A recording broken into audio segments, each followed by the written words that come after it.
बच्चों, इस वीडियो में हम ठोस कचरा निस्तारण के उपाय और लाभ के बारे में पढ़ेंगे कि इससे हमें क्या लाभ होगा और इसके क्या क्या उपाय होने चाहिए। तो आइए सबसे पहले पढ़ते हैं। ठोस कचरा प्रबंधन की योजना में नगर निकायों द्वारा विभिन्न उपाय किए गए हैं। वे उपाय हैं, सबसे पहला उपाय है कचरा न्यूनीकरण और पुनः प्रयोग। कचरा न्यूनीकरण यानी वेस्ट रिडक्शन एंड रीयूज। न्यूनीकरण और उसका दोबारा यूज़ कैसे हो सकता है कचरे का।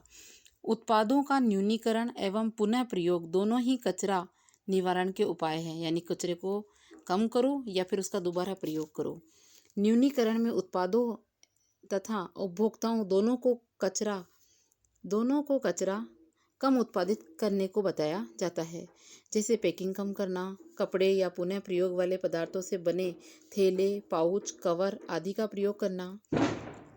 पुनः प्रयोग विधि में जनता को पुनः उपयोगी सामान क्रय करने के लिए प्रोत्साहित करना, जैसे कपड़े, नैपकिन, प्लास्टिक का सामान, कांच के बने बर्तन आदि अवांछित सामान को फेंकने की बजाय गाड़ देने, बांटने तथा दान देने की प्रेरणा दी जा सकती है। तो ये भी अच्छा उपाय है। दूसरा, कचरे का पुनर्चक्रण, रीसाइक्लिंग ऑफ वेस्ट। पुनर्चक्रण से क्या मतलब है? कचरे को उपयोगी कच्चे माल के रूप में उपयोग करना, कचरे की मात्रा कम करना पुनर्चक्रण कहा जाता है। पुनर्चक्रण प्रक्रिया के 3 स्तर हैं बच्चों। पहला है संग्रहित कचरे में से पुनः चक्रणीय पदार्थों व धातुओं को छांटकर अलग एकत्रित करना। दूसरा, एकत्रित पदार्थों या धातुओं से कच्चा माल तैयार करना। तीसरा, कच्चे माल से नए उत्पाद बनाना। तो ये 3 उपाय हैं, 3 स्तर हैं पुनर्चक्रण प्रक्रिया के। कच्चे माल से नई चीज़ें बनाई जा सकती हैं। तीसरा पॉइंट है कचरा संग्रहण यानी वेस्ट कलेक्शन। शहरों में स्थानीय निकायों के द्वारा नियुक्त कर्मचारियों द्वारा विशेष गंदगी वाले कचरे तथा पुनः चक्रीय कचरे को हफ्ते में 2 बार संग्रहण करवाना चाहिए। ऐसे कचरे जो मक्खियों के प्रजनन व आश्रय स्थल हो या बदबू फैलाने वाले या खुले में फैले कचरे को शीघ्रता से उठवाया जा सके, तो संग्रहण होना चाहिए। पुनः चक्रीय कचरे को हफ्ते में 2 बार इकट्ठा करवाना चाहिए, ठीक है, ताकि बीमारियां ना फैले। चौथा है उपचार और निस्तारण। कचरा उपचार तकनीकी ये खोज करती है कि प्रबंधन फॉर्म बदलकर कचरे की मात्रा कम की जाए, जिससे कचरा निस्तारण सरल बन जाए। कचरा निस्तारण की विधियां कचरे की मात्रा, प्रकार, रचना के आधार पर प्रयोग में लाई जाती है, जिससे उच्च तापमान पर जमीन में दबाना, जैविक प्रक्रिया अपनाकर कचरे का निस्तारण करना, उपचार और निस्तारण में से एक विकल्प चुना जाता है। कचरा का अंतिम रूप देने के लिए प्रबंधक तकनीकी कम करना, पुनर्चक्रण करना, पुनः उपयोग कर उसे दबाना, ये सब एक तकनीकी इसमें से काम में ली जाती है। फिर आप देखिए अगली जो तकनीक है, उपाय है, वो है भस्मीकरण। और सबसे अच्छा उपाय मुझे यही लगता है, भस्मीकरण। भस्मीकरण मुख्य सामान्य जो है थर्मल प्रक्रिया है, जला देने की प्रक्रिया कचरे को, ठीक है। कचरे का दहन ऑक्सीजन की उपस्थिति में किया जाता है, जलाया जाता है ऑक्सीजन की उपस्थिति में। भस्मीकरण के बाद कचरा CO2 यानी कार्बन डाइऑक्साइड, पानी की भाप और राख में बदल जाता है। ये तरीका ऊर्जा की रिकवरी का साधन है। इसका उपयोग कर सकते हैं बिजली बनाने में, ऊष्मा देने के लिए किया जाता है। भस्मीकरण ऊष्मा देने का एक साधन है और परिवहन की जो लागत है वो कम की जा सकती है। ग्रीन हाउस गैस मीथेन का उत्पादन कम किया जा सकता है इसके माध्यम से, ठीक है। छठा पॉइंट है आपका गैसीकरण और पायरोलिसिस। ये पायरोलिसिस क्या है और गैसीकरण क्या है, आइए पढ़ते हैं। ये गैसीकरण और पायरोलिसिस दोनों ही समान थर्मल प्रक्रियाएं हैं, ठीक है, ताप पर आधारित है। इन प्रक्रियाओं में कचरे के अवयवों को उच्च ताप पर विखंडित यानी तोड़ा जाता है। गैसीकरण में कचरे का दहन कम ऑक्सीजन के क्षेत्रों में किया जाता है, जलाया जाता है उसको। पायरोलिसिस में क्या होता है? पायरोलिसिस में कचरे का दहन ऑक्सीजन की अनुपस्थिति में किया जाता है। तो अंतर समझ में आया।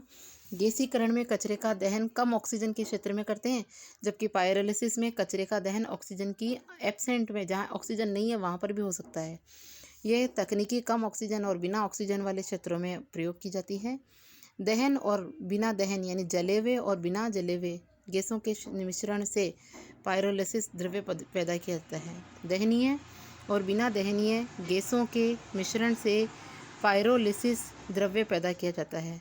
पायरोलिसिस की विशेषता एग्जाम में पूछी गई है, तो पायरोलिसिस की विशेषता आपके हथेली में आई है। तो विशेषता ये है कि वायु प्रदूषण किए बिना ऊर्जा का पुनः भरण करा जाता है। वायु प्रदूषण किए बिना ऊर्जा का पुनः भरण किया जाता है। तो आपका 1 नंबर का क्वेश्चन है, आप याद करेंगे इसे। फिर आता है आपका लास्ट पैराग्राफ, ठोस कचरा प्रबंधन से क्या लाभ है। तो ठोस कचरा प्रबंधन से लाभ क्या है। इस प्रक्रिया से जन स्वास्थ्य, पर्यावरण तथा परिस्थिति की तंत्र को लाभ पहुंचता है। इस प्रक्रिया में जन सहभागिता का बहुत महत्व है। वर्तमान में इतनी तकनीकी दक्षता तथा आर्थिक क्षमता उपलब्ध है कि इस समस्या का काफ़ी हद तक निराकरण किया जा सकता है। इसके दूरगामी परिणाम होंगे, जैसे दूरगामी परिणाम क्या होंगे, लाभ क्या होगा। पहला, अग्नि दुर्घटना, चूहे फैलना, संक्रामक रोगों के कीटों व रोगाणुओं को फैलने पर नियंत्रण तथा आवारा जानवरों पर नियंत्रण कर सकते हैं। दूसरा, रोग नियंत्रित होंगे, जन स्वास्थ्य में सुधार होगा, श्रम करने क्षमता बढ़ेगी, अस्पतालों पर मरीजों का भार कम होगा। तीसरा, जहरीले पदार्थों की निकासी कम होने से जल प्रदूषण नहीं हो सकेगा। चौथा, सस्ता और अच्छा वानस्पतिक खाद मिलेगा, कृषि की उत्पादकता और क्षमता बढ़ेगी, पैदावार अधिक होगी, बिजली उत्पादन के लिए सस्ती ऊर्जा प्राप्त होगी, जिससे बिजली उत्पादन कम खर्च होगा। छठा, कच्चा माल मिलेगा, जिससे पुनः चक्रणीय पदार्थों से बनी वस्तुएं सस्ती मिल पाएगी। सातवां, कार्यों में वृद्धि होने पर रोजगार के अवसर अधिक उपलब्ध होंगे, आय में वृद्धि होगी, कीमती धातुओं की उपलब्धि हमें मिल पाएगी। तो ये लाभ है ठोस कचरा प्रबंधन के। महत्वपूर्ण बिंदु भी देख लीजिए। सबसे पहला पॉइंट, स्वच्छ रहना मानव जीवन मूल्य है। सभी प्रकार की गंदगी को दूर कर निरोग व आरामदायक जीवन जीना स्वच्छता है। स्वच्छता में मानव के मल मूत्र व कचरे का सुरक्षित निस्तारण शामिल है। कचरे से जल, वायु और मानव सभी का स्वास्थ्य सही रहेगा, दुष्प्रभावित होगा। भारत सरकार ने ग्रामीण स्वच्छता और शहरी स्वच्छता अभियान कार्यक्रम शुरू किए हैं। छठा, ठोस कचरा शहरों में बहुत बड़ी समस्या है। सातवां, जन स्वास्थ्य और पर्यावरण पर प्रतिकूल प्रभाव डाले बिना कूड़े का निस्तारण ठोस कचरा प्रबंधन कहलाता है। पर्यावरण पर प्रतिकूल प्रभाव डाले बिना कचरे का निस्तारण प्रबंधन कहलाता है। आठवां, कचरा प्रबंधन के 3 सिद्धांत हैं, रिड्यूस, रीयूज और रिसाइकिल। ठीक है, रिड्यूस, रीयूज और रिसाइकिल, पुनर्चक्रण, पुनरुपयोग और पुनरुत्पादन। तीनों आर याद कर लेना आप। क्वेश्चन पूछा जाता है 3R क्या है, तो आप बताना। कचरा प्रबंधन से कच्चा माल, ऊर्जा उत्पादन के साधन आदि की पुनः प्राप्ति होती है। कृषि के लिए अच्छा खाद प्राप्त हो जाता है। तो आपका पाठ जो है वो यहीं समाप्त हो चुका है। अभ्यास प्रश्न आप देख रहे हैं और इन्हें आप करेंगे।